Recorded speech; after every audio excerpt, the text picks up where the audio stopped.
Eh bien, nous allons commencer. Je ferme le son de tout le monde et au fur et à mesure, bien sûr, nous prendrons la parole. Il est 33, donc nous allons commencer. Je voulais vous saluer tous, vous dire bonjour.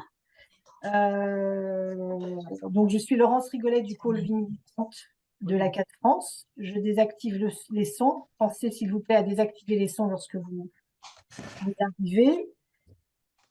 Donc, c'est moi qui animerai cette soirée sur la surpopulation carcérale. Merci beaucoup pour vos inscriptions à ce premier volet qui va en compter au moins 3. Nous espérons 4. Donc, un premier volet de visioconférence dédié à la surpopulation carcérale. Et comme je le disais tout à l'heure, cette visio est enregistrée, non pas pour la diffuser largement, mais pour garder en mémoire ce que nous nous serons dit, les témoignages, pour aussi permettre aux Acaciens qui n'ont pas pu participer à cette soirée de pouvoir la revoir et la réécouter. Donc, ça sera vraiment sur la chaîne YouTube de la CAT, ça ne sera pas diffusé largement. Si votre connexion est instable, eh bien, vous pourrez petit à petit éteindre votre caméra. C'est quelques consignes, voilà, ça vous permettra de continuer à écouter sans difficulté. Également, pensez à éteindre vos micros pour pas qu'il y ait d'interférence pendant que les intervenants parlent. Et puis, au cours de cette soirée, vous pourrez écrire, mais je vois que ça a commencé déjà, écrire vos questions dans le chat qui est donc à droite. C'est Pacofi qui est chargé de mobilisation à la CAT et qui nous dit bonjour là, qui va faire un peu le travail de synthèse et qui posera les questions aux intervenants au fur et à mesure. Ça évitera trop de… Disons que ça simplifiera les prises de parole et l'écoute. Je vais présenter nos intervenants. Donc, nous avons Mireille Gaillet. Mireille Gaillet, est-ce que tu peux lever la main, s'il te plaît? Mireille, où es-tu, Mireille? Parce que nous avons 46 inscrits là. Voilà, Mireille qui est donc l'animatrice du groupe de travail Lieu privatif de liberté à la CAT et qui est membre du comité directeur de la CAT également. Nous avons aussi Gabrielle Nissine qui va intervenir. Gabrielle, est-ce que tu peux aussi lever la main, s'il te plaît? Gabriel, qui est membre du groupe de travail, dominicain et ancien président de la CAT France. Il y a Émilie Schmitt. Émilie, tu peux lever la main aussi, à un moment, on te voit. Émilie, Bonsoir à tous. voilà, Émilie, qui est responsable du programme et plaidoyer France sur Sûreté et Liberté à la CAT France, et qui donc interviendra sur le sujet. Et puis, nous avons nos 2 intervenants, Sylver Boudry, notre premier témoin qui est voilà, qui lève la main aussi et qui donc est aumônier de prison à la maison d'arrêt de Tarbes. Et nous espérons, mais nous avons quelques soucis de connexion. Pierre, qui a connu la détention dans la maison d'arrêt de Béthune, que nous espérons récupérer en cours de chemin. Et sinon, nous avons un plan B si jamais Pierre n'arrive pas à se joindre à nous. Donc, nous allons maintenant entrer dans le vif du sujet et je vais donner la parole à Mireille qui va nous dire pourquoi ce sujet est si important pour la CAT France et pourquoi on a décidé d'organiser 3 volets sur la question de à la fois la surpopulation carcérale, mais qui se décline avec d'autres problématiques que vous verrez dans les 2 prochains ou 3 prochains volets. Donc Mireille, je te laisse la parole. Bonsoir à tous, merci de votre participation. Voilà, vous êtes assez nombreux, donc ça prouve que le sujet vous intéresse. Alors, c'est un titre que vous voyez sûrement depuis quelque temps, on le voit de plus en plus souvent dans la presse, hein, dans les différents journaux, on voit surpopulation carcérale. Est-ce que c'est un phénomène nouveau? Pas du tout, hein. On considère que maintenant, ça fait à peu près 30 ans en France qu'on connaît cette situation, donc c'est pas récent. Et ça a valu, sur cette période, au moins une vingtaine de condamnations de la France, en particulier par la Cour européenne des droits de l'homme. Voilà. Mais cette situation s'aggrave actuellement. Elle s'aggrave puisque le nombre de personnes détenues est en très forte augmentation. Il est autour de 75 000 à peu près actuellement. Que cette situation, elle est propre à la France, parce que si on regarde les pays voisins, et pas seulement les pays nordiques, hein, si on regarde l'Allemagne, l'Espagne, on s'aperçoit que ces pays ont entamé des mesures pour limiter leur surpopulation, et que ce n'est pas du tout le cas chez nous. La tendance ne s'inverse pas, malgré la construction de prisons actuellement. Alors, je ne sais pas ce qui se passe, mais... Alors, je ne sais pas qui a décidé de Ouais. partager son écran, mais il va falloir fermer l'écran. Excuse-moi, Mireille, ça arrive quelquefois. Voilà, Voilà, c'est pas merci grave. beaucoup. Reprenons nos échanges. Voilà. Alors pourquoi la CAT se préoccupe de cette situation? C'est une question qui nous est posée parfois. C'est parce que effectivement, comme je l'ai dit tout à l'heure, la France, elle a été condamnée par la Cour européenne des droits de l'homme, et même la justice française s'est saisie de cette problématique, puisque la Cour de cassation a décidé que un juge pouvait reconnaître que les conditions de détention étaient indignes, et à ce moment-là, il faut prendre disposition, soit pour libérer la personne, ou soit la personne va être transférée. La surpopulation, elle engendre des conditions inhumaines et dégradantes, hein. C'est ce que l'on voit dans les différents articles qui sont parus, dans le rapport de Madame Simoneau, qui est contrôleur général des lieux privatifs de liberté. Et donc, situation inhumaine et dégradante, et cela fait partie de notre mandat, c'est même inscrit dans l'article 1er de nos statuts, de combattre les peines et traitements cruels, inhumains et dégradants. Voilà. Donc, notre groupe de travail, donc lieu privatif de liberté en France, a pensé qu'il était du devoir d'informer sur cette situation, d'autant plus que cette situation, au lieu de se résorber, elle s'aggrave. Voilà. Donc, dans un premier temps, il y a eu un article dans Humain, dans le dernier Humain, celui de juillet-août, qui a été écrit par Gabriel Missing, et qui s'intitule donc La torture de la surpopulation carcérale.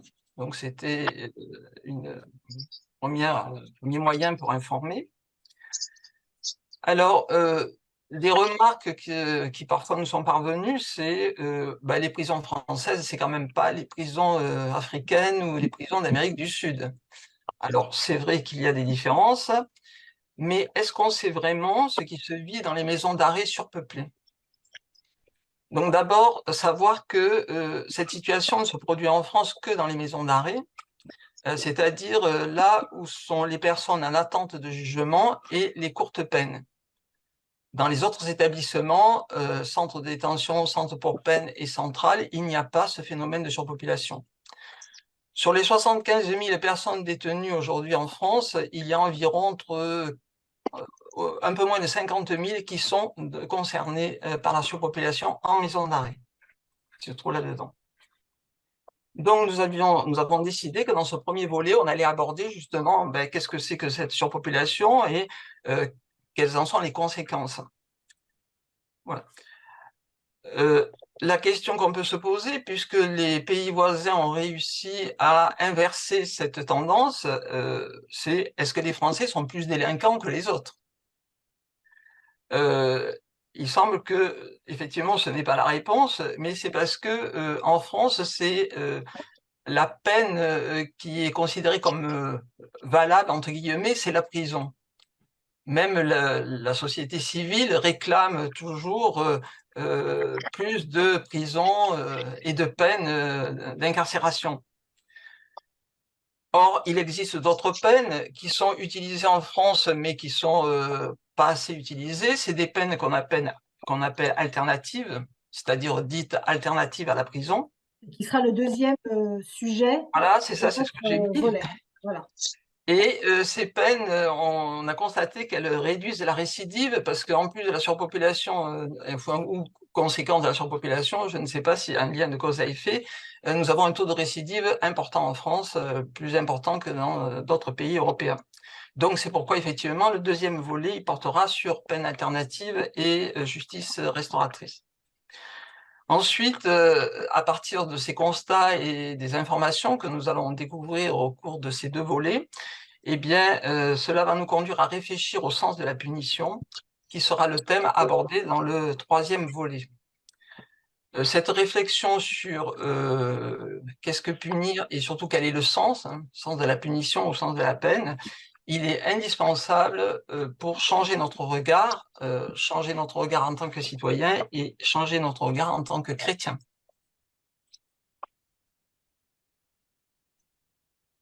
Merci beaucoup Mireille pour cette présentation à la fois très synthétique et qui nous brosse un peu le tableau de ce que nous allons travailler au cours des 3 volets qui vont venir, hein, de celui-ci et puis les 2 prochains. Je vais maintenant passer la parole à Émilie. Émilie qui donc est en charge de tout ce qui concerne aussi la question de la liberté, de la sûreté, et à qui nous avons demandé de faire un tour d'horizon des éléments indispensables à connaître sur le sujet, de façon à ce que nous soyons tous, on va dire, pas au même niveau d'information, parce que tu travailles dessus depuis des années, donc c'est pas ça, mais au moins qu'on sache de quoi on parle quand on parle de surpopulation carcérale, avec effectivement quelques chiffres clés qui ont été commencés à être dits par Mireille, mais aussi la situation en France, et puis les prises de position de la CAT par rapport à cette question, et puis aussi des documents disponibles que nous mettrons dans le chat à un moment et que nous renverrons pour pouvoir se documenter davantage. Alors, Émilie, je te laisse la parole. Merci Laurence. Bonsoir à tous, j'espère que vous m'entendez bien. Alors, comme Laurence m'a présenté, donc je suis Émilie Schmitt et je suis responsable programme et plaidoyer France, sûreté et liberté. Et c'est à ce titre que j'interviens devant vous ce soir pour vous parler un petit peu plus précisément de la thématique de la surpopulation carcérale. Alors, avant toute chose, j'aimerais revenir sur la définition même du sujet pour être sûr qu'on soit tous au même point et qu'on ait les bonnes bases. Alors, qu'est-ce qu'on entend par surpopulation carcérale? Comme Mireille l'a dit il y a quelques instants, on entend énormément ce terme aujourd'hui. Dans les médias, on entend parler de record de la surpopulation carcérale en France. Mais à quoi est-ce que ça correspond réellement? La surpopulation carcérale, c'est en fait la situation dans laquelle le nombre de personnes détenues est supérieur au nombre de places disponibles dans un établissement pénitentiaire. Par exemple, alors au 1er août 2023, c'est les chiffres les plus récents dont on dispose, la France, elle a encore une fois battu son record. Il faut savoir qu'on est dans une tendance à la hausse constante et que chaque mois, la France bat son propre record. Donc, comme je le disais, au 1er août, on dénombrait exactement 74 237 détenus pour seulement 60 629 places opérationnelles. Donc, quand on fait la ratio... Ah, quelqu'un veut peut-être intervenir? On va peut-être attendre la fin de l'intervention d'Émilie avant de poser des questions ou d'intervenir. Pensez à désactiver vos sons, s'il vous plaît. Si vous avez des questions, n'hésitez pas à les inscrire dans le chat et on pourra les relever et y répondre à la fin de l'intervention. Donc oui, ce que je disais, c'est qu'aujourd'hui, on a 74 237 détenus pour 60 629 places opérationnelles, ce qui nous donne un taux d'occupation d'un petit peu plus de 122% pour tout ce qui concerne le territoire français. Chaque mois, on a le ministère de la Justice, d'ailleurs, qui publie des statistiques de la population détenue. C'est des statistiques qui sont très précises, très détaillées. Et c'est vraiment intéressant de pouvoir faire des comparatifs d'un mois à l'autre, d'une année à une autre, ou même d'un établissement pénitentiaire à un autre. On peut même aller un petit peu plus loin et faire un comparatif à l'échelle européenne, où la France se démarque largement de ses voisins européens. Alors, pour l'année 2022, on n'a pas encore les chiffres de l'année 2023, donc on peut imaginer qu'en 2023, ils vont être encore plus importants que ceux dont on dispose maintenant. Pour l'année 2022, la France, elle était en 3e position en partant de la fin, derrière Chypre et la Roumanie, en ce qui concerne sa densité carcérale. Alors, ce qu'il faut savoir, c'est qu'on se repose sur les chiffres de 2022. Et en 2022, la France avait une densité carcérale de 115%. Et aujourd'hui, on est à 122. Donc, je vous laisse calculer. Je pense que la France a encore augmenté dans le classement, malheureusement. Voilà, donc la surpopulation carcérale, c'est un vrai problème qui est chronique en France et encore plus au sein des maisons d'arrêt, donc comme le mentionnait Mireille. Par contre, ce qui est à noter, c'est que sur le territoire métropolitain, c'est vraiment les maisons d'arrêt qui sont concernées, mais vous avez des centres pénitentiaires, donc pour des peines qui sont plus longues et plus lourdes, en Martinique, en Guadeloupe et en Polynésie française. Donc vous avez des centres pénitentiaires qui sont également concernés par le phénomène. Alors, pour rappel, on a environ 80 maisons d'arrêt en France. Et alors, les maisons d'arrêt, elles reçoivent majoritairement les prévenus en attente de leur procès, donc les personnes qui sont placées en détention provisoire, et les détenus qui sont condamnés à une peine d'emprisonnement inférieure à 2 ans, ou dont la durée de peine qui leur reste à purger est inférieure à 2 ans. Donc, c'est des établissements qui connaissent un vrai turnover, si je puis dire. Ce sont des personnes qui sont là pour des courtes peines et qui sont assez connues pour récidiver et donc pour revenir assez souvent en maison d'arrêt. Donc, comme je le disais, c'est le type d'établissement pénitentiaire qui souffre le plus du surpeuplement carcéral. Au 1er août 2023, vous aviez la densité carcérale en maison d'arrêt, donc, qui frôlait les 146%. Donc, de façon un petit peu plus concrète et plus parlante, c'est-à-dire que pour 100 places de prison opérationnelles, on avait 146 détenus, donc 46 qui n'avaient pas de place en prison. C'est énorme et on a même certaines maisons d'arrêt qui dépassent le taux d'occupation de 200%. Donc là, je vous explique même pas les conditions de détention qui sont absolument horribles dans ces maisons d'arrêt. Alors du coup, comme Laurence vous le disait, si ça vous intéresse un petit peu plus, on vous transmettra dans le chat un lien vers ces statistiques qui sont vraiment très intéressants et qui pourront vous permettre d'avoir une vision un peu plus globale de la situation. Et je crois même qu'à la fin de cette visio, on pourra vous envoyer un mail qui récapitulera un petit peu tous les documents que je vais vous mentionner. Donc ces chiffres sont énormes. Et pourtant, assez étonnamment, il existe un principe en droit français. C'est le principe de l'encellulement individuel. Il a été introduit en 1875, donc dans une très ancienne loi, mais a été réaffirmé assez récemment dans l'article 100 de la loi pénitentiaire du 24 novembre 2009. C'est une loi qui régit aujourd'hui l'intégralité du droit pénitentiaire. À l'origine, ce principe était très dur parce qu'il consistait à l'isolement cellulaire de jour comme de nuit des prévenus, donc ceux qui étaient en attente de leur jugement, et des condamnés à des peines inférieures à 1 an. Ça avait principalement pour but d'isoler le détenu, déjà pour faciliter son amendement, mais en plus pour éviter la corruption entre détenus. Donc, comme je l'ai dit, ce principe, il a été repris en 2009 et aujourd'hui, il répond surtout à une autre préoccupation, celle de la dignité des conditions de vie en prison. Ce principe, il permet également de répondre aux prescriptions internationales, notamment, je pense, aux prescriptions du Conseil de l'Europe, qui rappelle que, je le cite, « Chaque détenu doit en principe être logé pendant la nuit dans une cellule individuelle, sauf lorsqu'il est considéré comme préférable pour lui qu'il cohabite avec d'autres détenus. » Donc, normalement, le principe de base, c'est un détenu pour une cellule, et si une cellule est partagée, elle doit absolument être adaptée à un usage collectif. Malheureusement, aujourd'hui, malgré l'adoption de la loi de 2009 et les rappels des principes internationaux, le principe de l'encellulement individuel n'a jamais été appliqué en France et n'est visiblement pas prêt à l'être au vu des discours gouvernementaux et des chiffres actuels de la détention. Comme on l'a dit, la surpopulation carcérale a des conséquences graves sur les conditions de détention. Pour quelques chiffres, encore une fois, qui interprètent vraiment la situation. Au 1er août 2023, on avait 2383 matelas au sol. C'est-à-dire que 2383 personnes ne disposaient même pas de lit et dormaient à même le sol, dans des cellules surpeuplées, à 3, 4, voire même parfois plus de personnes par cellule, sachant qu'une cellule typique, c'est une cellule de 9 mètres carrés. Alors, au-delà des statistiques qui sont complètement impersonnelles que j'ai pu mentionner plus tôt, la surpopulation carcérale, ça va plus loin, ça a des effets sur les conditions de vie, sur le déroulé de la vie en détention. Les personnes détenues sont souvent dans des cellules pendant plus de 20 heures sur 24, des cellules surpeuplées où l'espace dont chaque détenu dispose peut parfois être inférieur à 1 mètre carré. Donc pour vivre, c'est quand même très compliqué. Ce sont bien souvent des cellules qui sont vétustes, où il est assez courant de rencontrer des rats, des puces ou des punaises de lit, où il fait beaucoup trop froid en hiver par manque d'isolation et beaucoup trop chaud en été, et encore plus avec les multiples canicules qu'on connaît maintenant. L'accès aux sanitaires est également limité.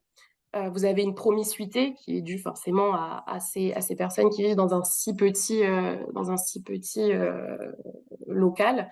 La promiscuité qui va ne pas permettre d'avoir une certaine intimité et qui va créer des tensions entre les détenus. Donc une hausse des violences également. La sécurité des personnes détenues ne peut pas du tout être assurée. Et même en allant plus loin, la sécurité du personnel pénitentiaire n'est pas assurée non plus parce qu'il y a tellement de tensions. Le personnel, le surveillant pénitentiaire est la première personne que le détenu rencontre et va forcément être rejeter sa violence envers le personnel pénitentiaire.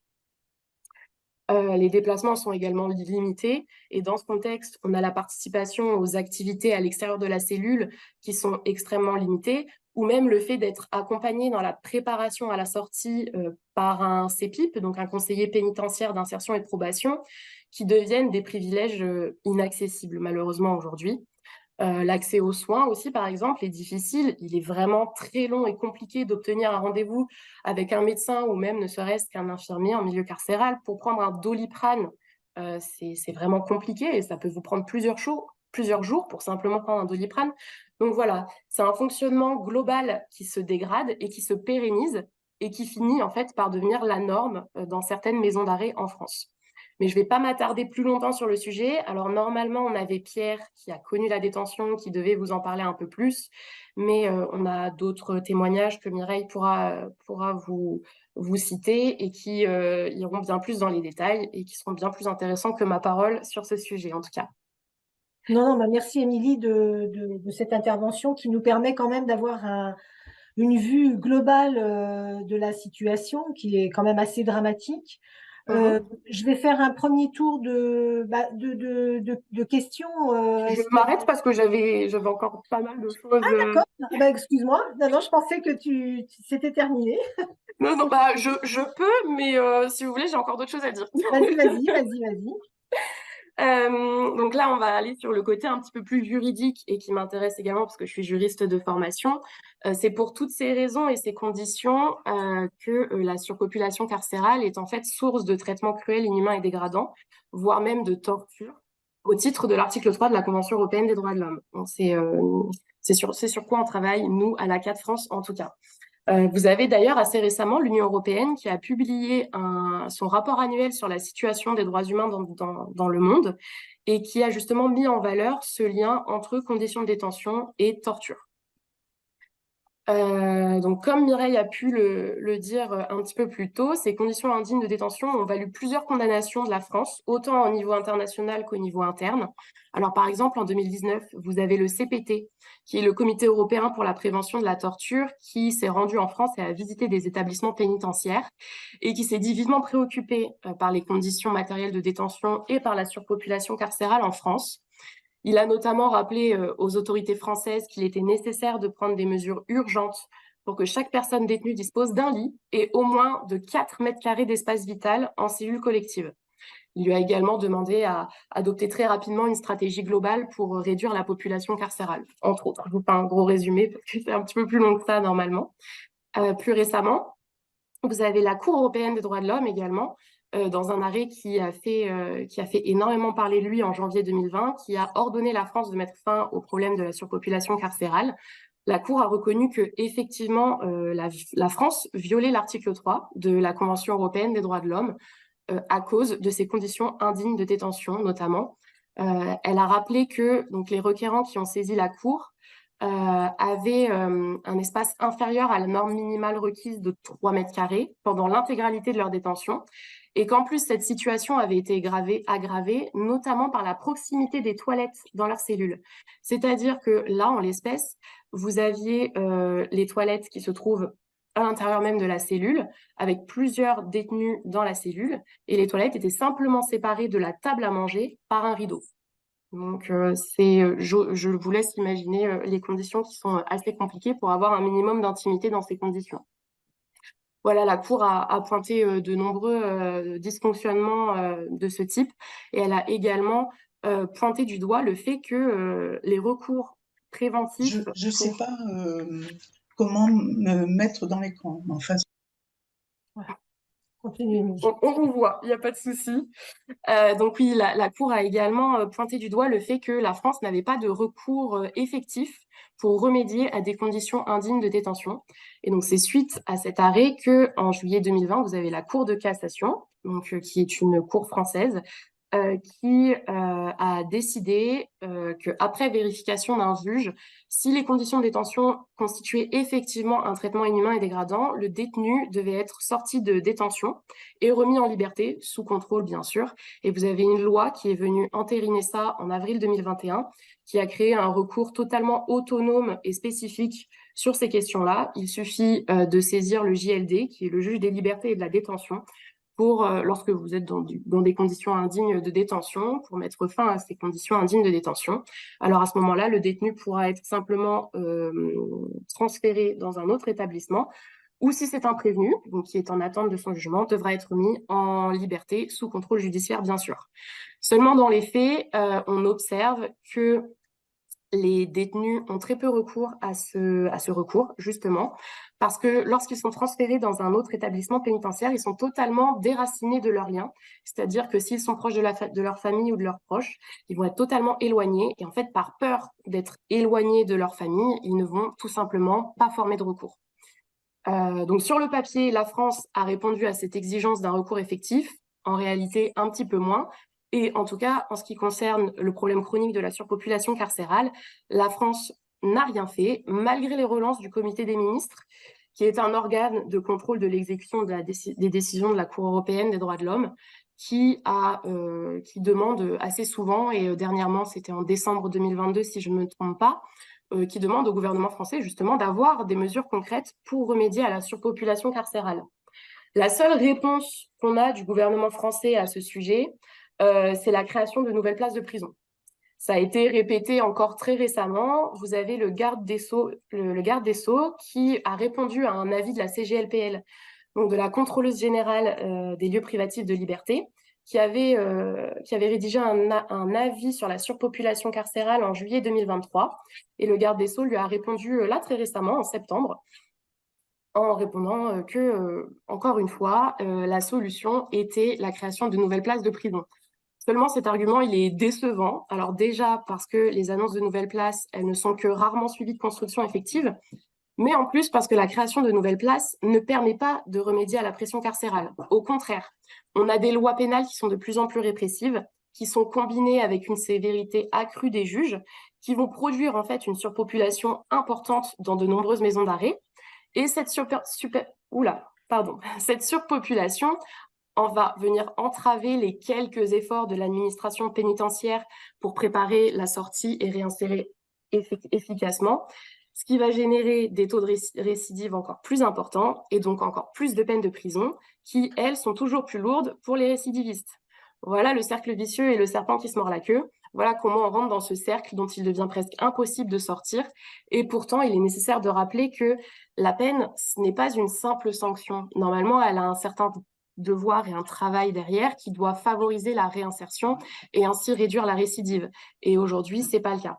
Alors, cette inertie des pouvoirs publics, elle est vraiment dommage et assez inacceptable parce que assez récemment, on a connu certes une courte période, mais on a connu quand même une baisse drastique du nombre de détenus. Je vous laisse imaginer un peu à quoi ça correspond. C'était il y a 3 ans maintenant, l'épidémie de Covid-19. Avec l'épidémie de Covid, on a retiré au moins une chose positive de cette expérience, c'est-à-dire que pour des raisons sanitaires évidentes, on a connu en quelques mois une baisse drastique du nombre de détenus. On a eu un petit peu plus de 12 000 personnes qui ont été relâchées.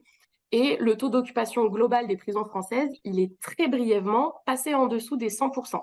donc qui serait l'objectif à terme, sauf bien sûr dans les maisons d'arrêt. Alors là, les maisons d'arrêt, c'est un petit peu plus compliqué, donc, mais on a quand même relativement baissé le nombre de détenus.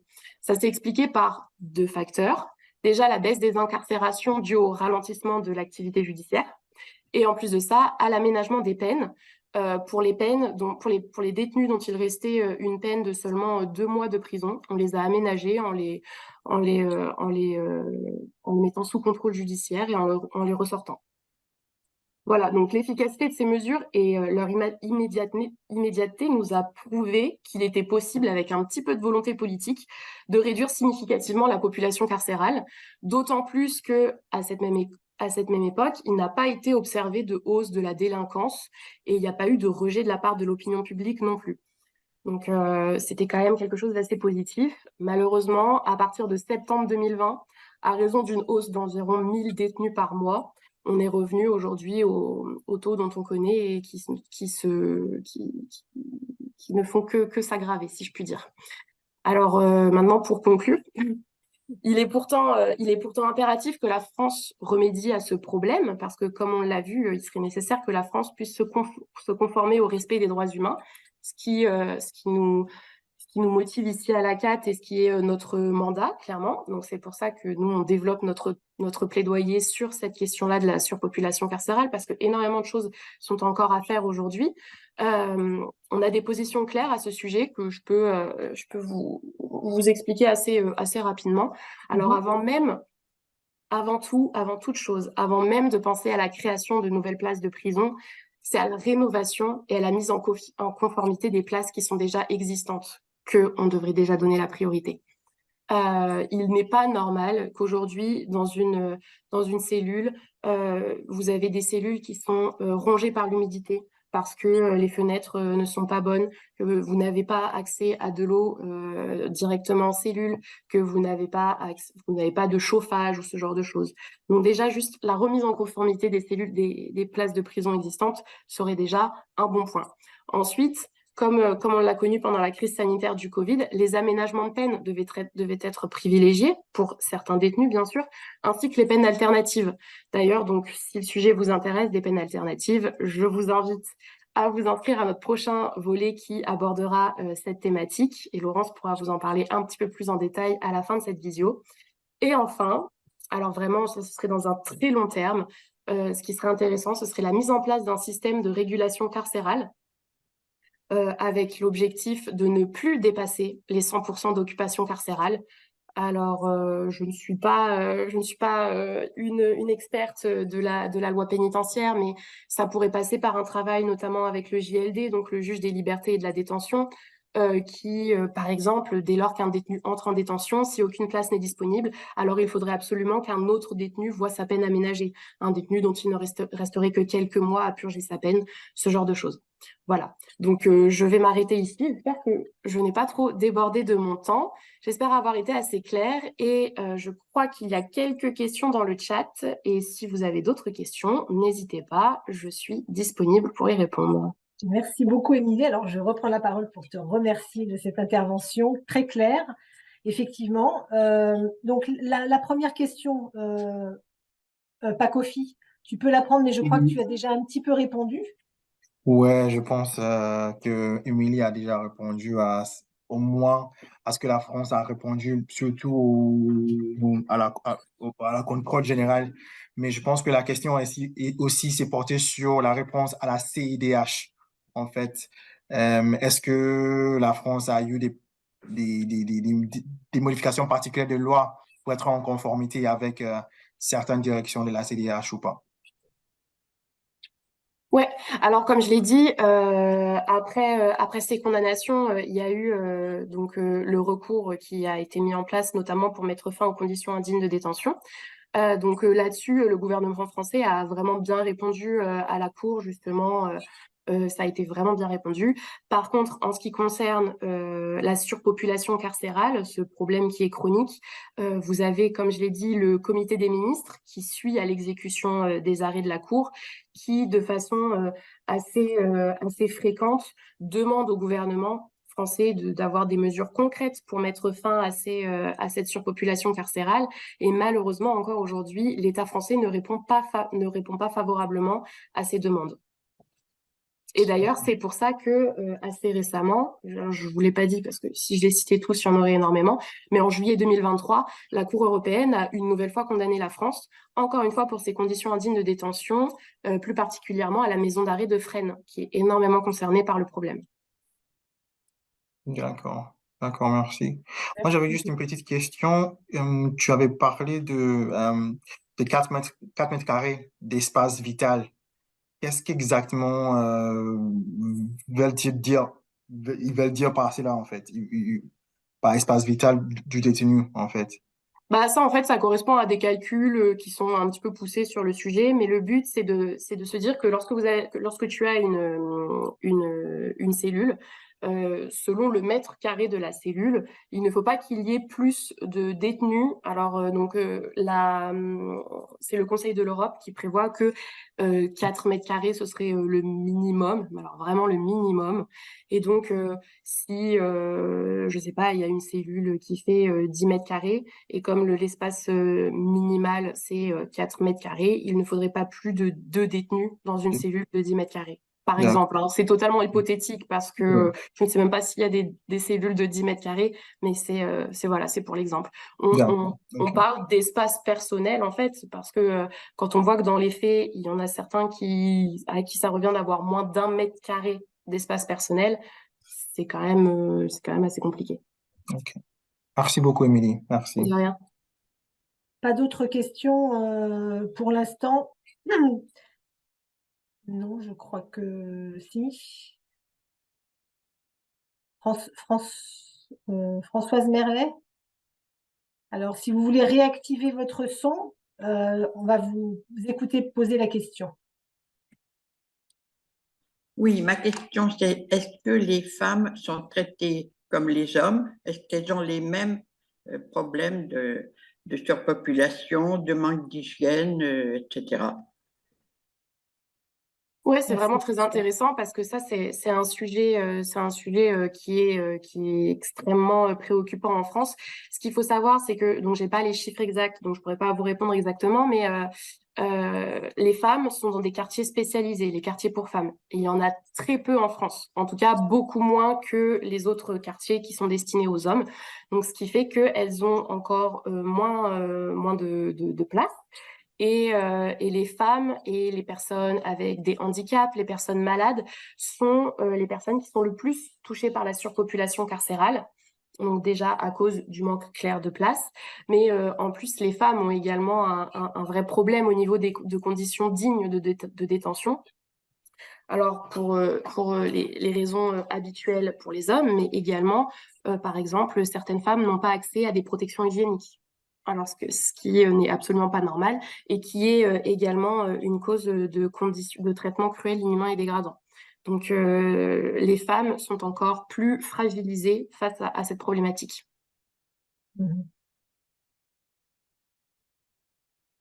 Merci, merci Émilie. Est-ce que il y a une autre question? Et puis sinon nous passons à l'intervenant, à Silver, peut-être. Alors oui, nous allons passer à Silver. Donc Silver, vous êtes aumônier de prison à Tarbes. Et donc, je vais demander à Émilie qui avait une question pour vous pour démarrer la discussion. Il faudra que vous activiez votre son. Oui, alors une question pour entamer le propos, on va dire. Donc Silver, vous êtes aumônier et vous intervenez à la maison d'arrêt de Tarbes, qui est connue pour être l'une des maisons d'arrêt les plus surpeuplées de France. Alors ce qu'on voulait savoir, c'est dans votre rôle d'aumônier, comment est-ce que vous êtes confronté à la surpopulation carcérale dans votre activité de tous les jours? Comment est-ce qu'elle se traduit? Et je me permets une autre petite question tant que j'y pense. Comme malheureusement pour l'instant Pierre n'est pas présent, qui a connu la détention et devait nous parler de ses conditions de détention, est-ce que vous pourriez également nous faire parvenir peut-être des ressentis de détenus avec qui vous avez la chance d'échanger, qui vivent la surpopulation carcérale et quel impact psychologique, je pense que c'est très important, quel impact psychologique ça a sur eux et sur leur détention. Voilà, merci. Merci, Émilie. Alors, Sylvain, si vous pouvez, vous pouvez, attendez, est-ce que, non, nous ne vous entendons pas. En fait, il faudrait que vous réactiviez votre son. Voilà. Voilà, merci. Voilà. Alors, il faut se dire, bon, je suis aumônier à la maison d'arrêt de Tarbes et également à la maison centrale de Lannemezan. Si je vous disais que, si je vous donnais le chiffre de 160 places pour 130 détenus, ce n'est pas la maison d'arrêt de Tarbes, c'est bien la maison centrale de Lannemezan. On a des impératifs de sécurité voilà, qui sont renforcés. Malheureusement, Tarbes, c'est 65 places environ, 65 places. Quand j'ai commencé, il y a une quinzaine d'années, quand je suis revenu à Tarbes, il était fréquent de voir entre 100 et 110 détenus. Ça veut dire que la prison étant équipée de 2 lits superposés, bon, il y avait quelques cellules monocellulaires avec un seul détenu à sa demande ou en fonction de la sensibilité, de la vulnérabilité de la personne. Mais généralement, la règle, c'était 2 détenus par cellule.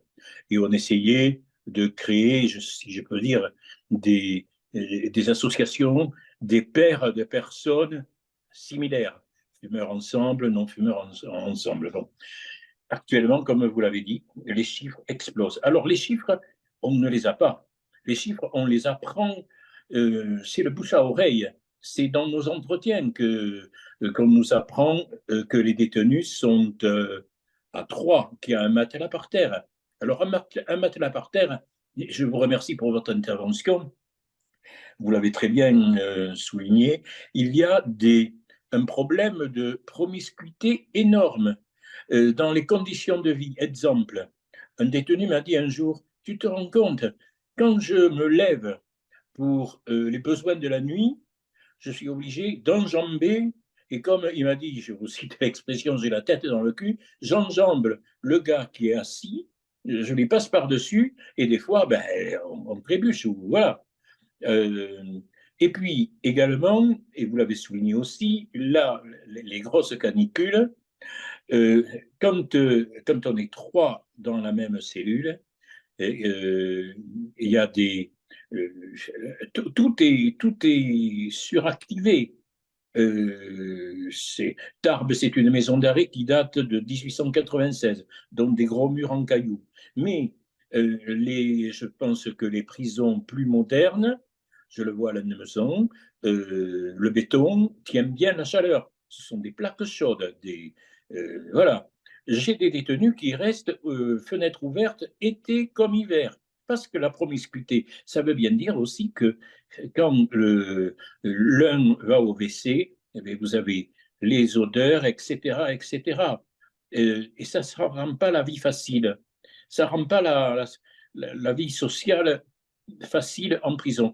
On n'a rien demandé à ces 3 gars de se retrouver ensemble. Et puis, vous en avez qui sont fatigués. Alors, les fatigués, ce sont les gars qui sont atteints de problèmes psy. Ce sont des gars qui peuvent être cachetonnés, qui ont envie de dormir ou qui passent leur journée à dormir. Et puis, si l'autre passe ses journées à regarder la télé, c'est ça, la promiscuité. C'est le tabac aussi. 3 détenus qui fument dans la même cellule, ça fait une tabagie.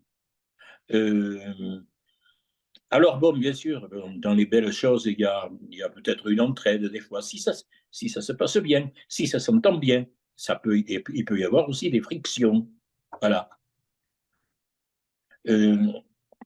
Alors,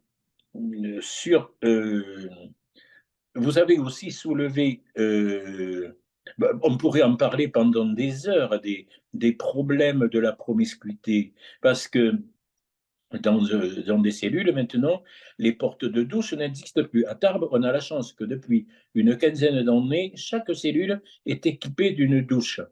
Mais comme les portes, je ne sais même plus si elles ont, je ne me rappelle plus si elles ont existé un jour, actuellement, ou bien on se douche, c'est open douche, ou bien ou on cache avec un sac poubelle.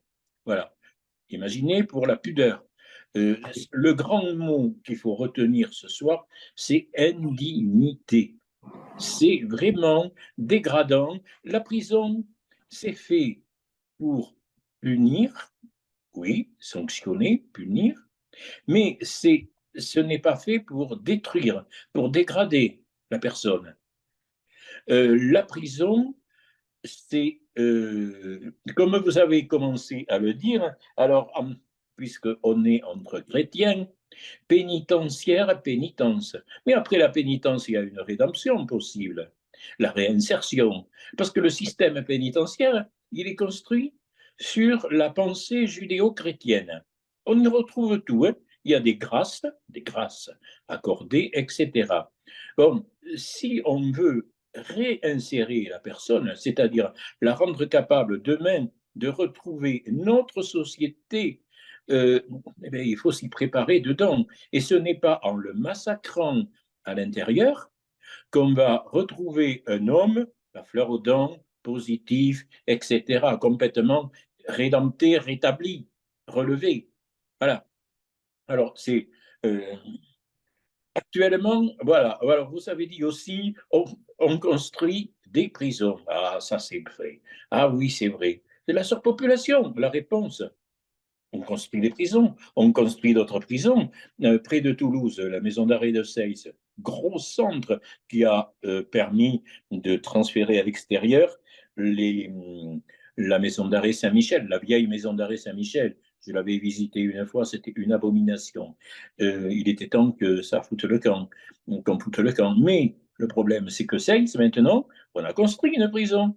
Mais Seyss est surpeuplé. Et ça recommence, et ça recommence. Alors la réponse n'est pas dans le tout prison.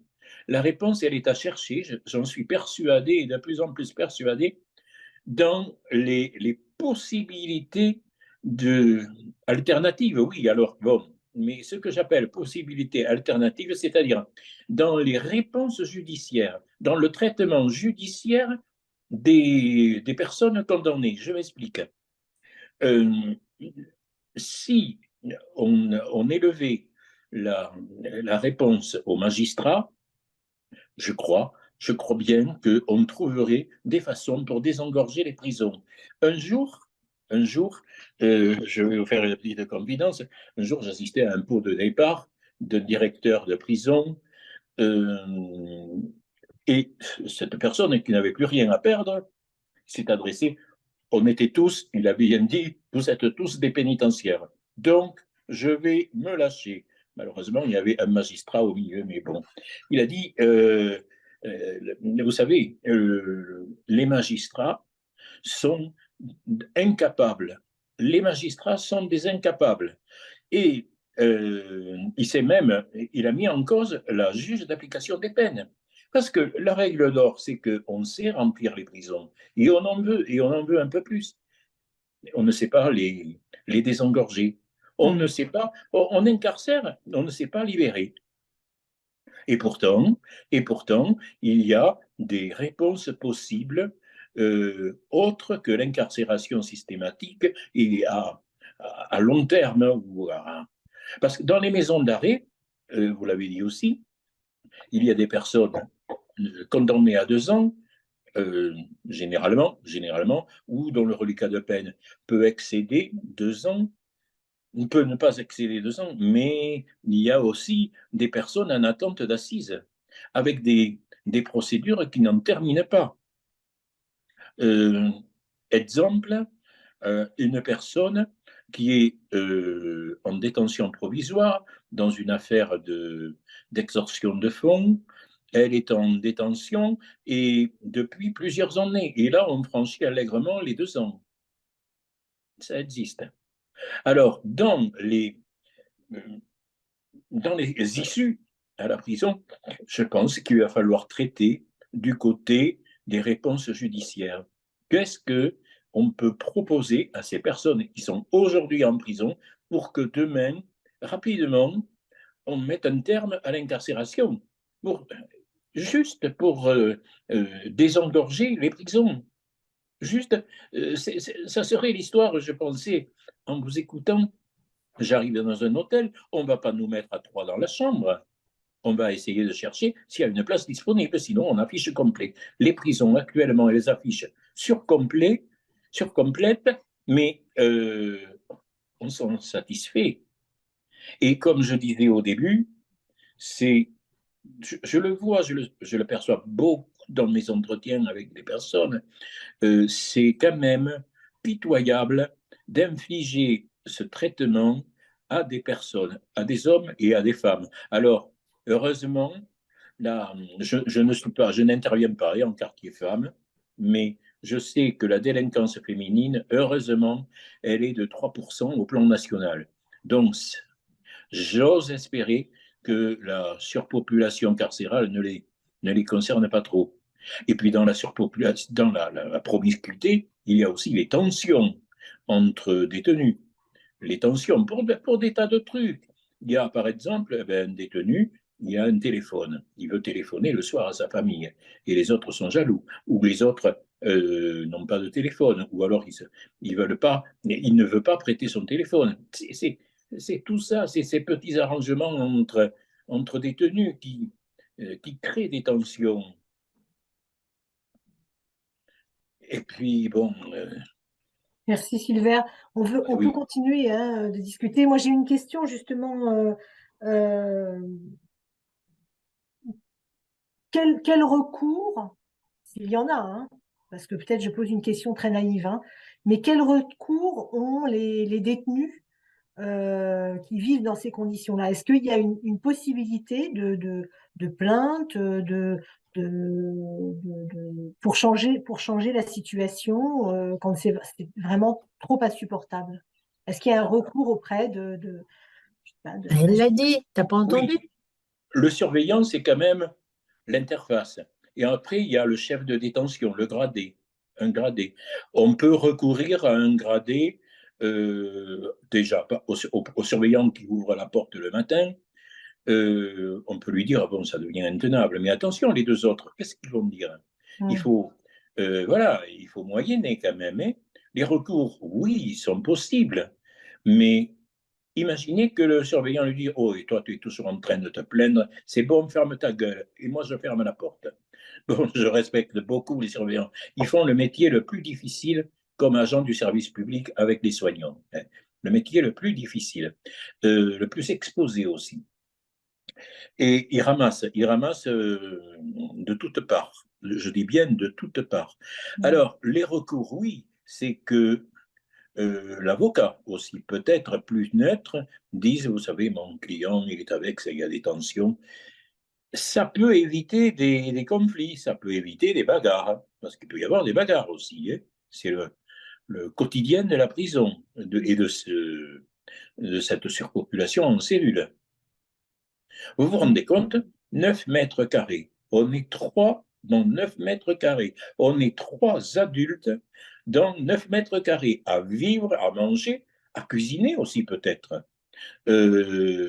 Voilà, et même à adapter des régimes spéciaux, le régime musulman, le régime israélite, et puis moi je fais cuire une côte de bœuf. Ça peut, parce qu'on peut améliorer l'ordinaire. Hein. Voilà. Et puis, au moment de Noël, quand les deux autres reçoivent un colis et que le troisième, ou l'inverse, n'a rien reçu, on fait quoi? Bon, généralement, c'est la règle du partage qui s'applique. Bon, j'ose espérer que ça marche à 100%, mais point d'interrogation quand même, là aussi. Non. Plus ça va, je vous le disais tout à l'heure, plus ça va. Je crois qu'il va falloir savoir ouvrir les prisons, libérer les personnes qui peuvent l'être et se donner les moyens. Mais pourquoi on ne se donne pas les moyens? Parce que au niveau des crédits, les crédits des personnels du SPIP, service pénitentiaire d'insertion et probation, les crédits de la justice, ils sont en baisse. Ils sont en baisse. On n'injecte pas d'argent dans les budgets de la justice et donc du SPIP aussi, qui dépend bien sûr du ministère de la Justice. Là aussi, il y a une vraie question. Alors, j'ai une question de la part de Mireille. Oui, Sylvain, vous avez dit qu'il y avait 65 places à la maison d'arrêt de Tarbes. Il y a combien actuellement de personnes détenues? Alors, comme je vous disais en commençant, c'est très difficile d'avoir un chiffre officiel. Et puis, une maison d'arrêt, ça fluctue. Ça fluctue oui. selon la période, le Oui, jour et tout. Hum. On peut compter 130. D'accord. Et je n'exagère rien. Donc, ça fait du 200%. Oui. Hum. Et peut-être plus. Et vous avez peut-être des chiffres officiels. Est-ce que il y a d'autres questions sur cette intervention de Sylvain? Là, il y a une intervention qui insiste sur ce que vous venez de dire, Sylvain, dans le chat. Donc c'est Eva Noquet, donc je ne connais pas tout à fait les noms, mais étant aumônier de prison, j'ai interrogé les personnes qui crèchent sur un matelas au sol, on se sent sale, on devient un détritus, chacun me marche dessus. Voilà un autre témoignage difficile à entendre hein, et à lire. Est-ce que vous avez d'autres questions, vous participant à cette visioconférence? Je ne sais pas si je vois les mains levées. Alors, il faut peut-être prendre directement la... Je salue Eva Noquet, qui est aumônier comme moi à Montpellier. Voilà. Pas d'autres questions. Alors, Yves et JT. Yves, vas-y. Oui, non, en fait, je suis embêté parce que je sais pas si dans le déroulement dans l'organisation de cette visio, c'est maintenant qu'il faut intervenir. Je ne sais pas, puisque moi, c'est assez général. C'est pas, je n'ai pas spécialement de questions à poser. Et voilà, c'est juste pour contextualiser un certain nombre de choses. Est-ce que, je ne sais pas, Oui, bah, vas-y, écoute. Vas-y. Bon, euh, je vais dire merci à Émilie, merci à Sylvain pour ces témoignages. Ce que je voulais dire, c'est que ma propre expérience, il se trouve que j'ai été juge d'application des peines, m'amène à relativiser la notion d'aggravation. C'est-à-dire, j'ai été juge d'application des peines dans les années 80 à la maison d'arrêt de Montpellier, qui est une maison d'arrêt qui doit être comme celle de Tarbes, c'est-à-dire des années 1870, enfin 1850. Hein, c'est-à-dire celle qu'on voit dans les films, vous voyez, les films anciens, voilà. Et il y avait, pour 80 places, il y avait 130, 150 personnes, etc. Et il y a eu, je vous le rappelle, le programme de M. Chalandon dans la fin des années 80, hein, les Chalandonnettes, enfin bon, voilà, programme 13 000. Et maintenant, on est, Émilie l'a dit et Mireille aussi, on est sur un programme du ministère de la Justice de 15 000 places d'ici 2027. Voilà. Donc, il y a cette espèce de course en avant permanente qui fait dire que, effectivement, si le nombre des détenus en valeur absolue augmente, la notion de surpopulation est une notion qui est quand même ancienne. Voilà. Je pense qu'on a en France toujours été en surpopulation. Voilà. Ce qui me paraît intéressant, et c'est peut-être pour donner un peu de positif dans ce débat, c'est le fait de l'intrusion du droit alors timide, hein, mais dans cette problématique, qui est encore une fois une problématique ancienne, c'est alors en France, il y a plusieurs balises, Émilie les a données, hein, le droit européen, la création du contrôleur général des lieux de privation de liberté, 2007, hein, c'est quand même relativement récent. Alors c'est vrai que les gouvernements ont l'habitude de s'asseoir hein, sur ces rapports, mais bon, n'empêche que ça existe et que ça permet à la société civile de s'en emparer et puis de mener des actions là-dessus. Voilà. Et le fait que la Cour de cassation, que la Cour européenne des droits de l'homme, que la Cour de cassation arrive à dire que des conditions de détention caractérisent des PTCID, pas des peines et traitements inhumains et dégradants, ce qui a pour conséquence que la seule possibilité, c'est l'arrêt de la détention, enfin la libération, hein, ou en tout cas ou le changement de lieu de libération. C'est déjà, enfin ça date des années 2020, c'est relativement récent.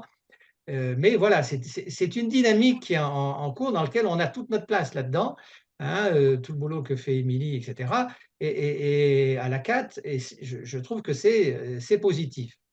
Alors, la deuxième chose que je voulais dire, plus en mise en perspective, et bon, je pense qu'on en reparlera les fois suivantes, mais la force, c'est l'importance du rôle de la société civile, des citoyens dans cette problématique-là. Ça n'intéresse pas que l'administration pénitentiaire, ça n'intéresse pas que les juges qui condamnent.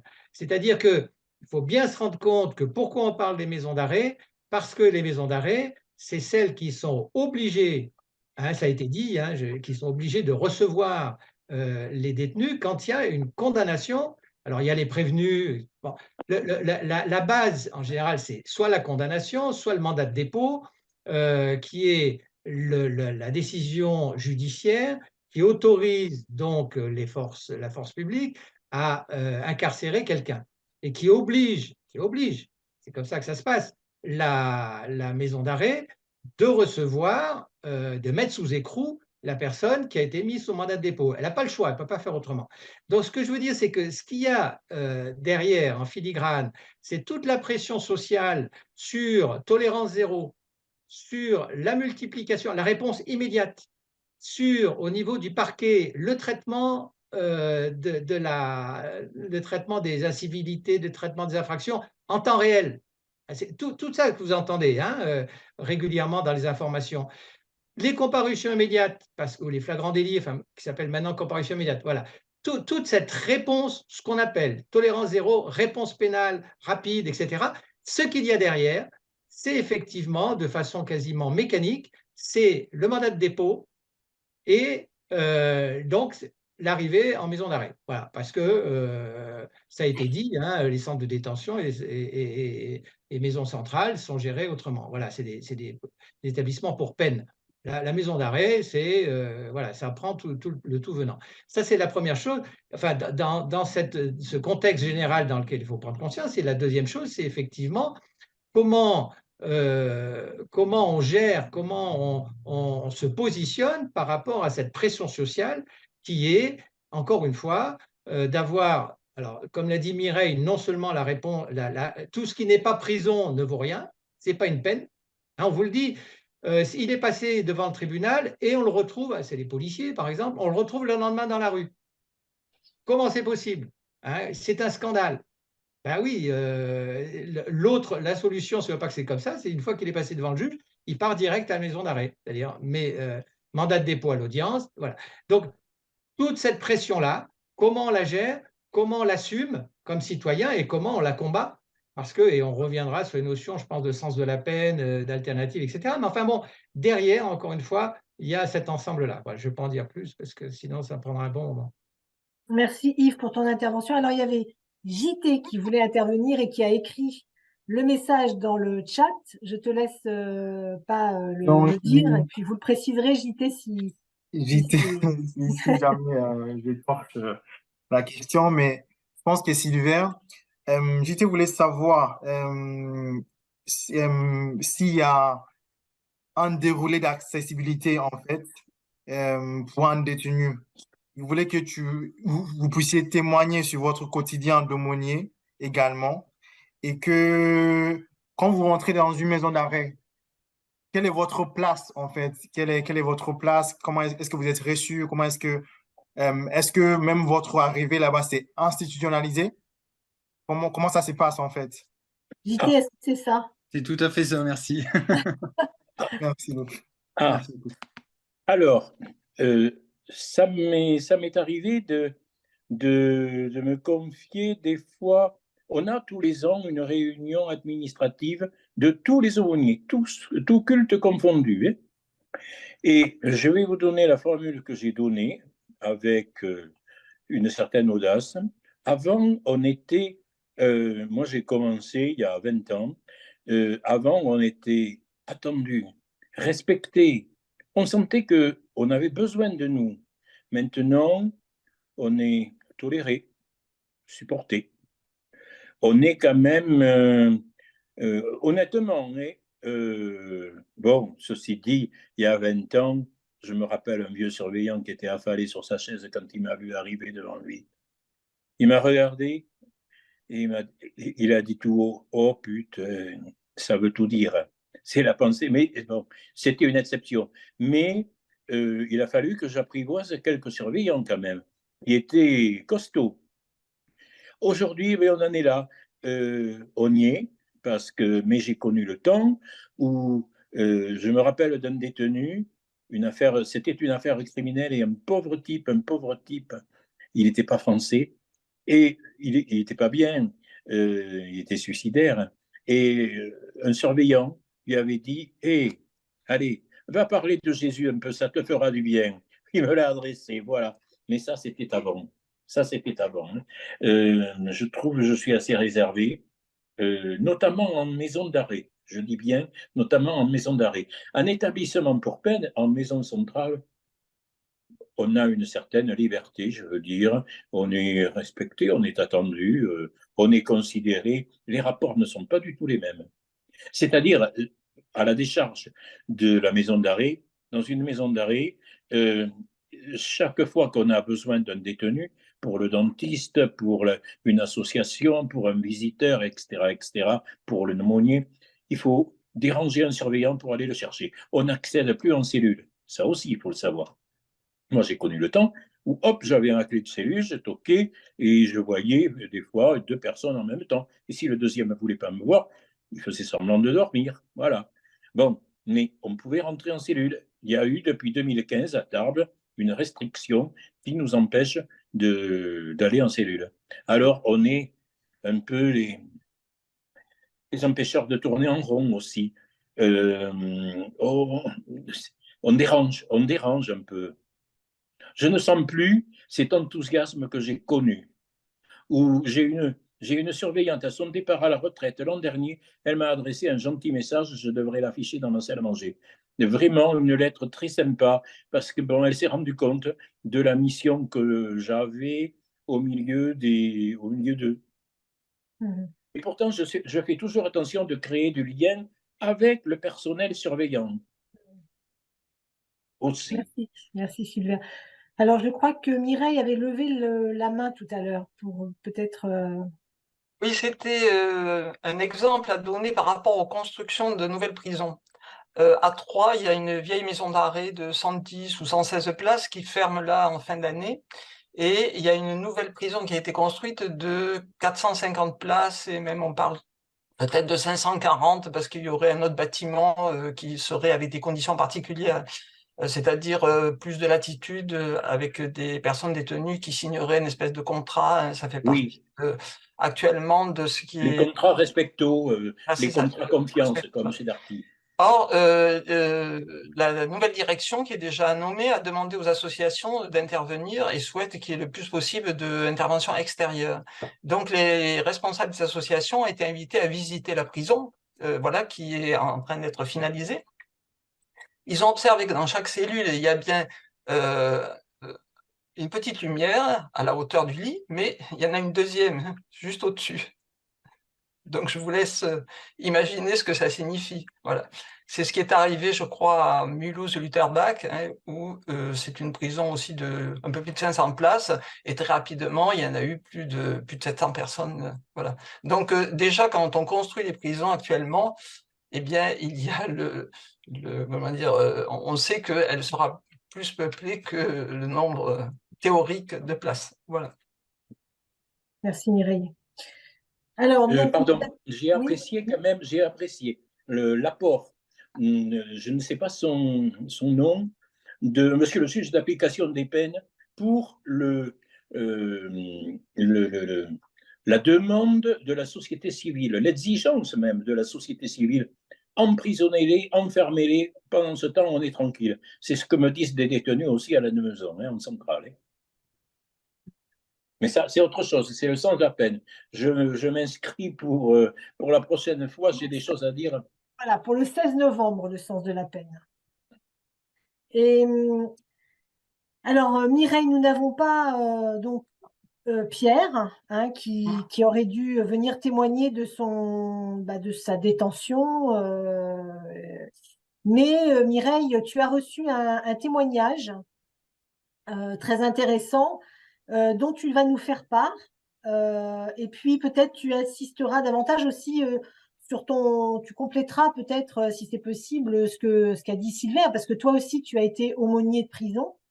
Et peut-être qu'il y a des choses aussi que tu peux nous dire de ton expérience. Donc, commençons peut-être par ce témoignage écrit et oral, du coup, de ce détenu qui t'a écrit.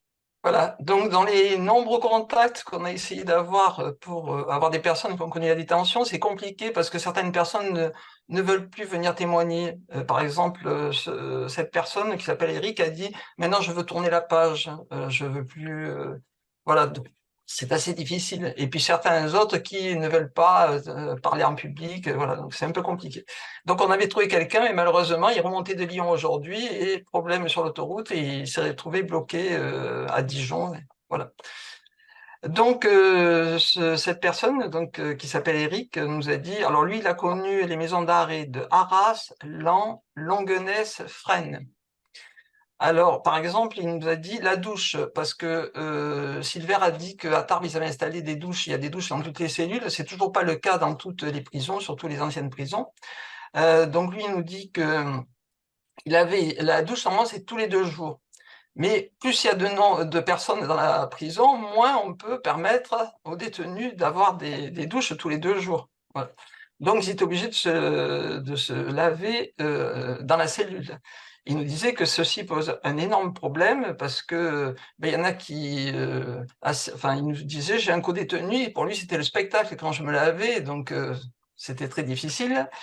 Il ajoute, ayant une force de caractère, je n'ai pas à déplorer de viol que d'autres ont vécu. Parce que ça aussi, c'est une problématique importante. Alors, il disait, après à Fresnes, on a réduit, à l'époque où il y était, on a réduit le temps de la douche. Ce qui fait que les personnes, il disait, les surveillants, ils les sortaient alors qu'ils avaient encore le shampoing sur la tête, ils n'étaient pas finis d'habiller, mais on les sortait de la douche parce qu'il fallait qu'il y en ait d'autres qui passent. Autre chose, je pense aussi, qui n'a pas été abordée, c'est les parloirs. Donc, les parloirs, il y a un certain nombre de places pour que les familles ou les amis des personnes viennent. Et lorsqu'il y a trop de personnes, les parloirs sont espacés. Donc, voilà, ça leur permet pas de voir régulièrement leur famille ou leurs amis. Donc, pour les liens familiaux, c'est quand même très délétère. Et mon expérience m'a montré que les personnes détenues qui ont des liens familiaux assez solides, c'est quand même ceux-là qui arrivent à s'en sortir le mieux et dans les meilleures conditions. Donc, lorsque les liens familiaux sont rompus ou limités, c'est quand même très dommageable. Tout à l'heure, je crois qu'Émilie l'a dit, ça, c'est les CPIP, c'est les conseillers d'insertion et de probation. C'est eux qui ont connaissance du dossier, puis qui mettent par exemple un rapport avec la famille, qui s'occupent de la sortie, si la personne doit sortir de son hébergement et autres. Ce qu'il faut savoir, c'est général, dans une prison, tout le personnel est prévu pour le nombre théorique de places. Ce qui fait que si vous avez 50 personnes de plus, il n'y a pas plus de conseillers d'insertion, il n'y a pas plus d'infirmières, il n'y a pas plus d'enseignants. Voilà, donc effectivement, ça réduit fortement l'accès aux personnes.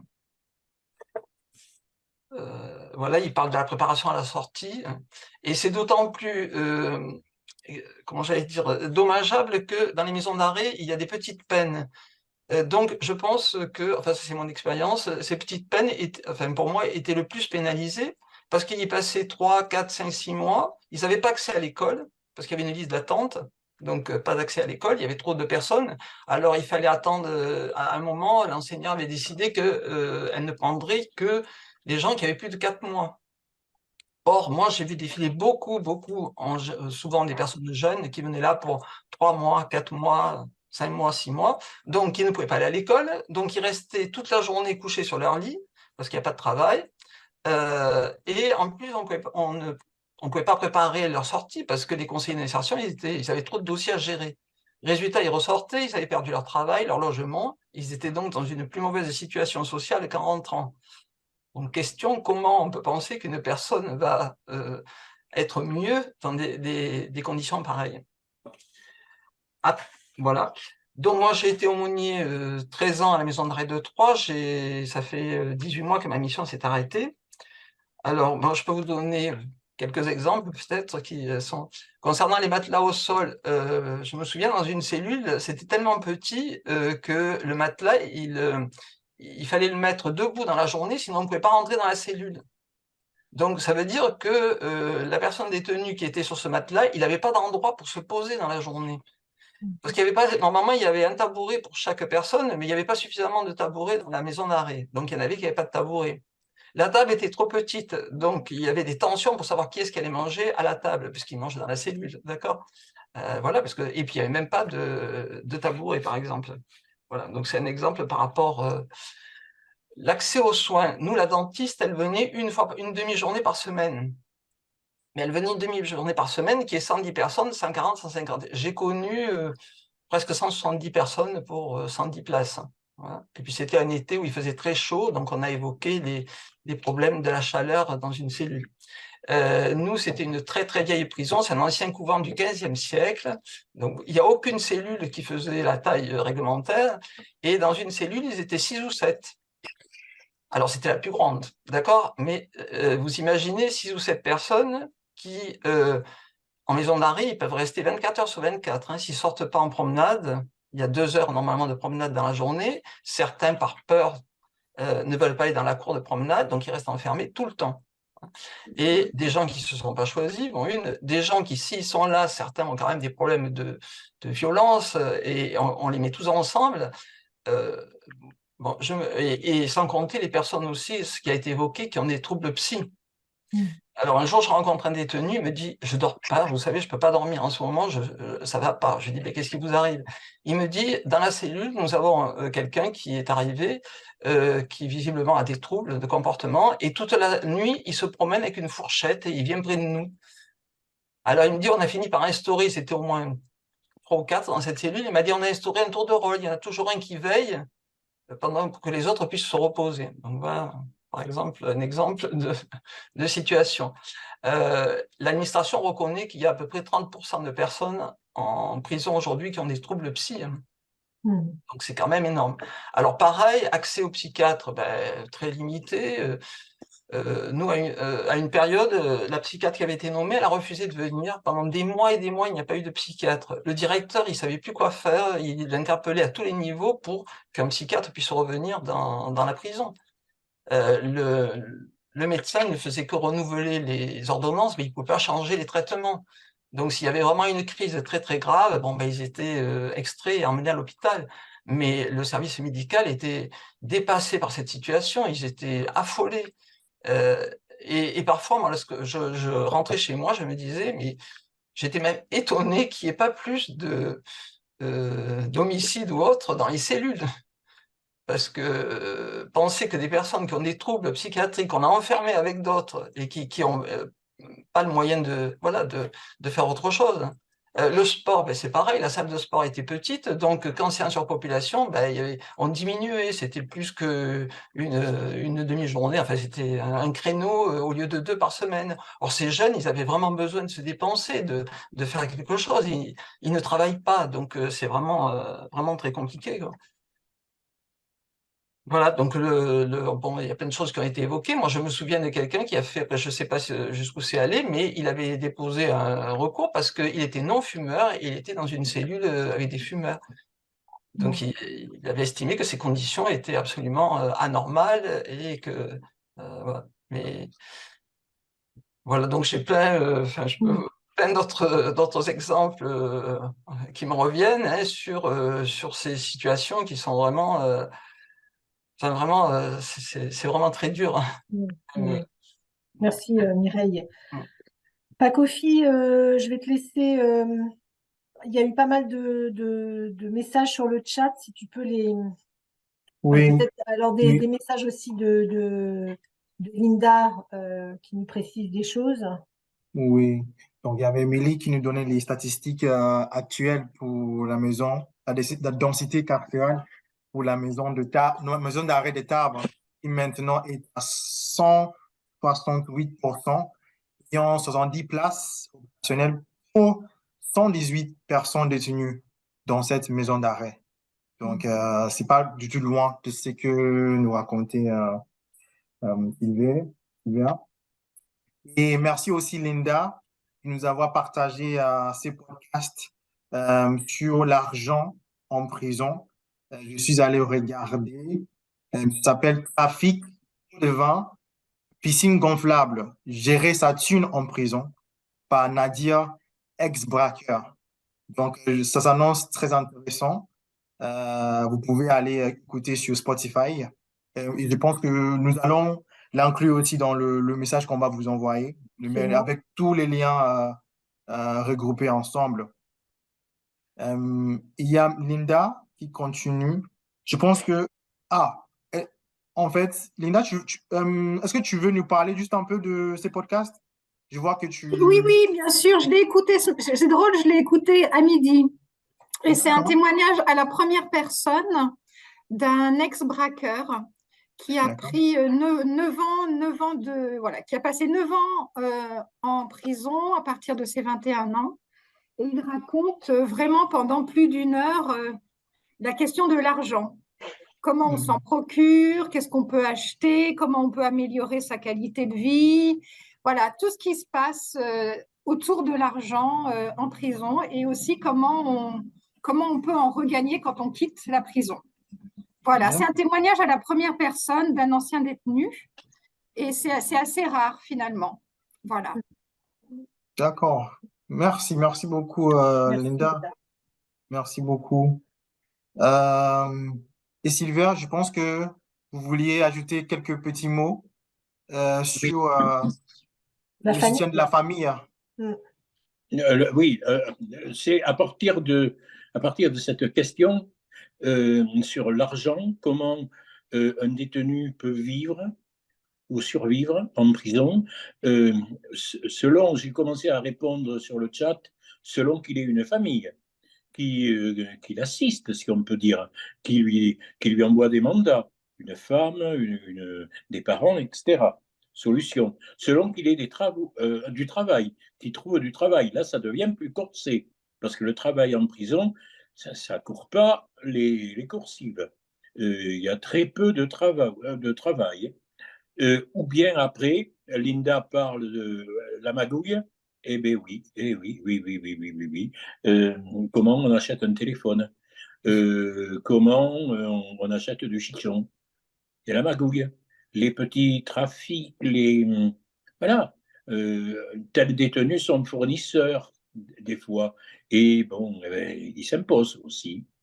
Et puis, il y a les pauvres types, les indigents. Les indigents qui n'ont rien et qui doivent juste avoir l'aide d'une association et l'aide du SPIP, de la prison, quoi, qui est de 30 ou 40 euros mensuels. D'accord. Alors, le type qui fume, eh ben, voilà, il est obligé de taxer du tabac, notamment à ses co-détenus, ou bien de trouver des arrangements, voilà. C'est lui qui nettoiera la cellule, par exemple. Enfin, l'argent, c'est le nerf de la guerre en prison, hein. Ou pas, hein. Selon que l'on en est ou pas, hein. Ok. Merci Alors ça beaucoup. aussi, l'argent et promiscuité ne font pas bon ménage, hein. Autre Hmm. motif de tension. Est-ce qu'il y a une Donc, il y a autre, Yves d'autres questions? Ah, Yves. qui voulait intervenir, je pense. Oui, je voulais juste réagir par rapport à l'argent, parce que là aussi, ça fait partie du contexte.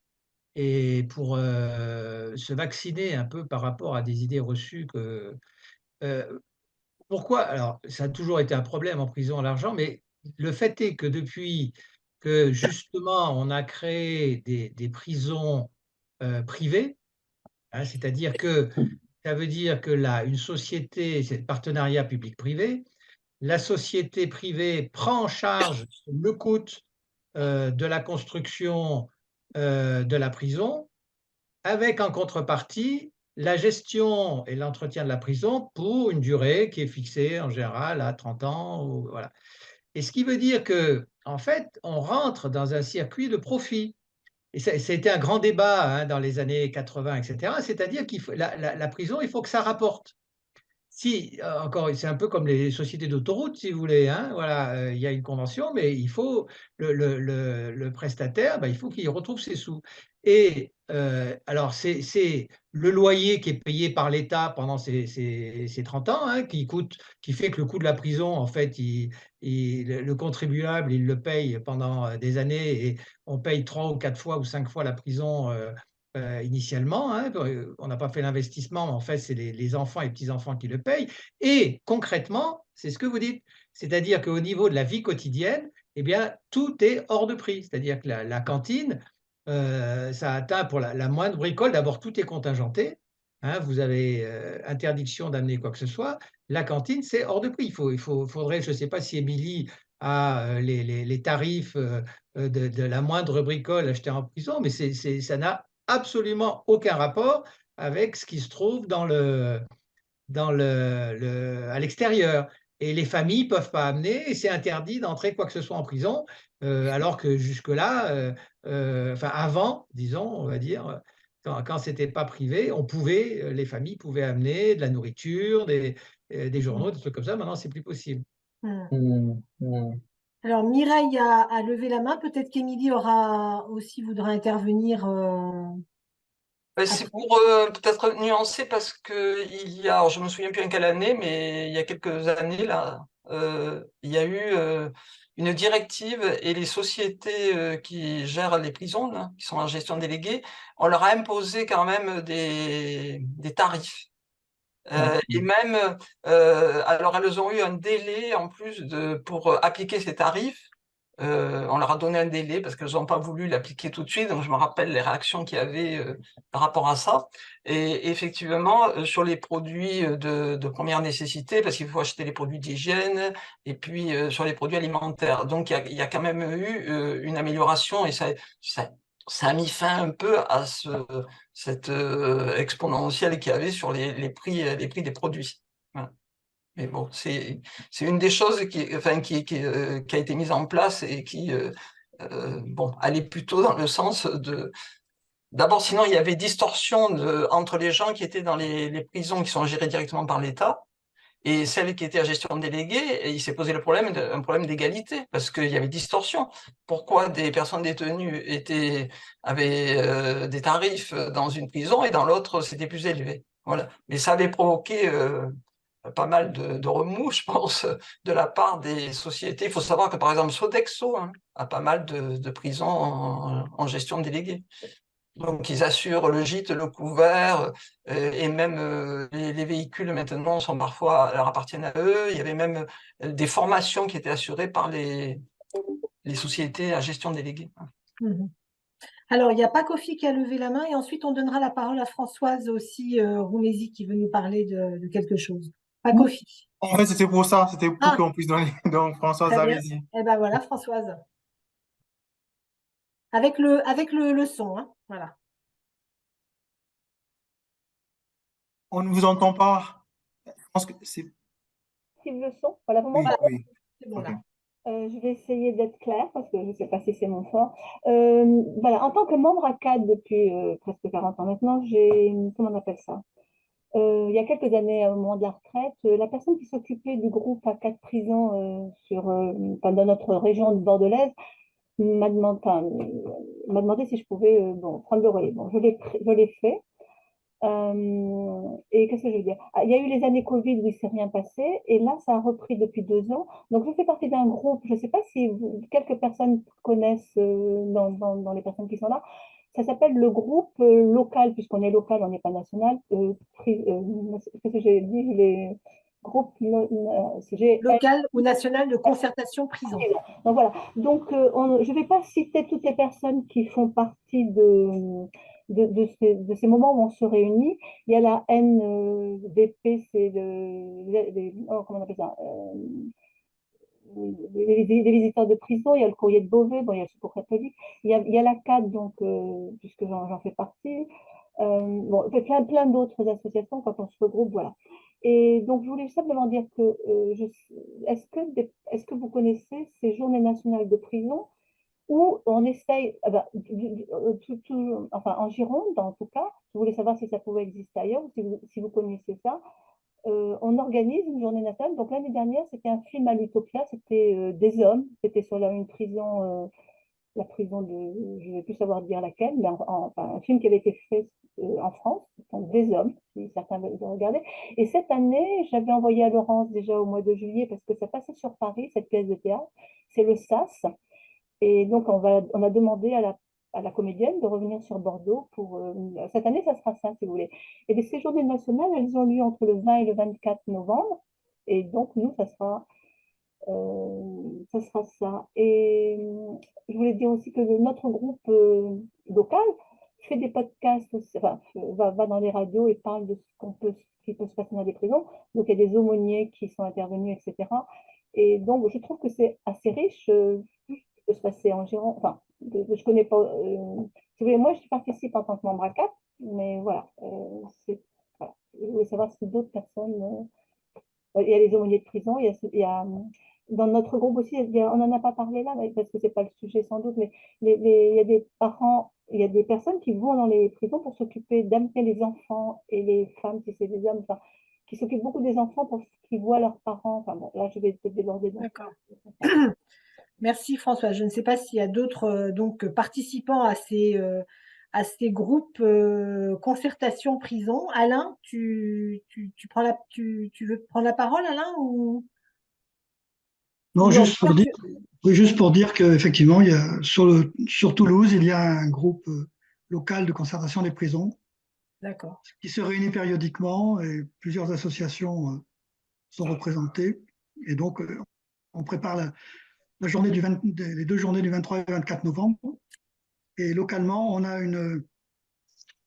cette année l'intention d'intervenir auprès d'un certain nombre de personnes en milieu professionnel ou en formation, par exemple dans les classes préparatoires ou auprès dans les écoles de droit, etc., pour parler précisément de la surpopulation carcérale. D'accord. Merci Alain et Françoise d'avoir partagé ce que vous faites aussi au niveau local. En fait, ça me donne une très bonne transition parce que nous arrivons à la conclusion en fait de notre premier volet sur la surpopulation carcérale. Et justement, donc il y a à la CAT le groupe Lieux privatifs de liberté qui est composé de quelques membres et qui fait appel à du renfort. Donc voilà, je pense à ces personnes qui sont dans ces groupes de concertation prison qui pourraient venir alimenter la réflexion, renforcer le groupe. Je pense que ça serait vraiment très intéressant. Ou les autres qui seraient, ça se passe aussi à distance, hein, on n'a pas des réunions, vous n'avez pas des réunions toutes les semaines. Enfin, il y a des organisations faciles qui peuvent se mettre en place. Donc, réfléchissez si vous souhaitez continuer à travailler ou sur cette question. Ça sera vraiment avec plaisir et vous nous envoyez un petit message après voilà, dans les jours qui viennent pour nous dire voilà, que vous seriez intéressé à en tout cas prendre contact avec Mireille. Je tiens aussi à vous rappeler que nous avons notre A4. Notre A4, c'est le réseau, disons, pour animer notre réseau d'adhérents au sein de la CAT. Il y a une sphère sur les prix dons où il y a énormément de documents qui sont déjà présents, qu'on peut donc consulter. Il y a des échanges qui se déroulent. Donc, vraiment, si ce n'est pas encore le cas et que cette question continue à vous intéresser, demandez à rentrer dans cette sphère de notre A4 Il y a des choses très intéressantes qui se disent. Nous allons nous retrouver dans un prochain volet. C'est le jeudi 19 octobre. Donc, nous enverrons à nouveau un lien à tous les gens qui se sont déjà inscrits. Et puis, nous enverrons, comme nous l'avons fait, à l'ensemble des adhérents qui ont un mail. Le deuxième volet, qui sera à la même heure, 18h30, 19h15, se déroulera sur deux questions fondamentales dont on a déjà parlé tout à l'heure, on l'a effleuré. C'est la justice restauratrice, avec un témoignage venu du Canada, c'est Daniel Benson qui interviendra. Le Canada, je l'ai appris par Gabriel Nissim, qui est le pays qui est à l'origine de cette démarche. Donc, il viendra nous parler de cette démarche de la justice restauratrice. Et puis, nous aurons aussi la présence de Gabriel Mosca, qui est l'ancien président de l'Organisation internationale des prisons, c'est ça? Et qui est à l'origine de la création d'une ferme où des femmes travaillent, c'est donc l'alternative à l'enfermement, à la prison, travaillent et tentent de se réinsérer. Donc, nous aurons ces deux témoins le 19 octobre qui ont déjà donné leur accord pour nous parler. Et puis, le troisième volet aura lieu le 16 novembre, si vous voulez déjà le noter sur vos agendas. Toujours un jeudi, toujours de 18h30 à 20h15. Et là, ça sera sur justement le sens de la sanction, de la peine, je ne sais pas comment il faut dire. Et voilà, donc là, nous aurons a priori un intervenant qui abordera cette question de façon globale. Voilà. Et pareil, nous vous enverrons un lien à chaque fois, parce qu'on refait à chaque fois quand même l'inscription pour nous rappeler à tous que nous avons ce rendez-vous à mettre dans nos agendas. Voilà, je tenais vraiment à vous remercier beaucoup pour cette première session. Merci infiniment à Silver Boudry d'être venu nous parler de son expérience d'aumônier. Merci beaucoup à Mireille. Merci à Émilie, merci aussi à Yves qui a apporté aussi des éléments complémentaires très intéressants, à Linda, à Alain, voilà, à toutes ces personnes qui sont venues aussi témoigner, compléter cette expérience avec vos questions et un grand merci et on se retrouve, j'espère, le 19 octobre pour une nouvelle discussion autour de la question des prisons. Je vous souhaite une très bonne soirée. Bonne soirée à tout le monde. Merci, bonne soirée. Au revoir. Bonne soirée. Merci à tous, bonne soirée. Je vous recommande Gabi Mouesca, c'est un ami, je travaille souvent avec lui, il n'est pas très loin de Tarbes, voilà. Ok, merci. Merci pour la publicité. Beaucoup de marketing. Merci à tous et toutes. Au revoir, merci beaucoup. Bonsoir. Au revoir.